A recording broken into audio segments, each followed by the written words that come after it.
भारत में 125 crore mobile phone user हैं, जिसमें से 90% प्रीपेड प्लान के यूजर हैं। सर, आज मैं प्रीपेड प्लान के जो मोबाइल यूजर्स हैं उनकी ओर से दो समस्याएं उठाना चाहता हूं। सर, पहली समस्या है कि रिचार्ज खत्म होने के बाद आउटगोइंग के साथ साथ इनकमिंग कॉल का भी बंद होना। सर, जब प्रीपेड प्लान एक्सपायर होता है या मोबाइल रिचार्ज की वैलिडिटी खत्म होती है तो आपकी आवाज बंद कर दी जाती है। फोन मेरा, सिम कार्ड मेरा, नंबर मेरा, तो सर रिचार्ज खत्म होने के बाद आउटगोइंग कॉल बंद होना समझ आता है, लेकिन इनकमिंग कॉल बंद होना सरासर मनमानी है। सर, हमारा मोबाइल नंबर आज हमारी डिजिटल पहचान बन चुका है। एसेंशियल कम्युनिकेशन जैसे कि UPI payment, banking OTP, train ticket OTP, PAN Aadhaar authentication, interview का कॉल, हॉस्पिटल का कॉल, मां बाप का गांव से कॉल, तमाम चीजें इनकमिंग कॉल और इनकमिंग एसएमएस से आती है और वो इसलिए बंद कर दिया जाता है कि इंसान एक रिचार्ज कराना भूल गया।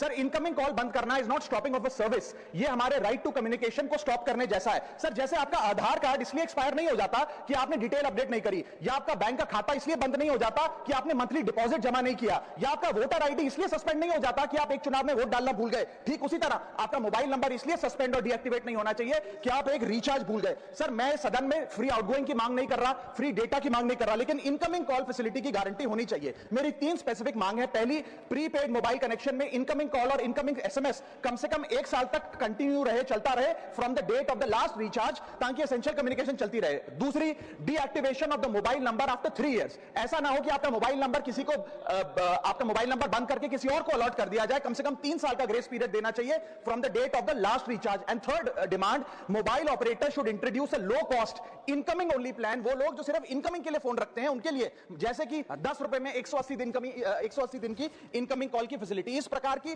स्कीम्स मोबाइल ऑपरेटर को लानी चाहिए। दूसरी समस्या जो प्रीपेड कस्टमर्स फेस करते हैं वो है टेलीकॉम ऑपरेटर का 28 दिन का मंथली रिचार्ज। साल में सर महीने 12 होते हैं, लेकिन 28 दिन की रिचार्ज के माध्यम से 13 टाइम्स रिचार्ज कराना पड़ता है। कैसे सर? 28 दिन into 13 times is equal to 364 days. ये एक बड़ी क्लेवर स्ट्रैटेजी है जिसके चलते आपको फीलिंग 30 दिन की देते हैं, लेकिन आपसे डीलिंग 28 दिन की करते हैं। सर, दुनिया में हर जगह बिलिंग साइकिल कैलेंडर मंथ के हिसाब से होती है, 30 या 31 दिन। आपको मंथली सैलरी, लैंडलॉर्ड का रेंट, बैंक की ईएमआई, बिजली पानी गैस का बिल, तमाम चीजें 30 या 31 दिन के महीने के हिसाब से होती हैं। लेकिन ये मोबाइल ऑपरेटर, टेलीकॉम ऑपरेटर 28 दिन के महीने के हिसाब से आपको रिचार्ज प्लान बेचते हैं, ताकि साल में एक अतिरिक्त रिचार्ज आपको मिल जाए। मैं उम्मीद करता हूं कि इसे भी समाप्त किया जाएगा।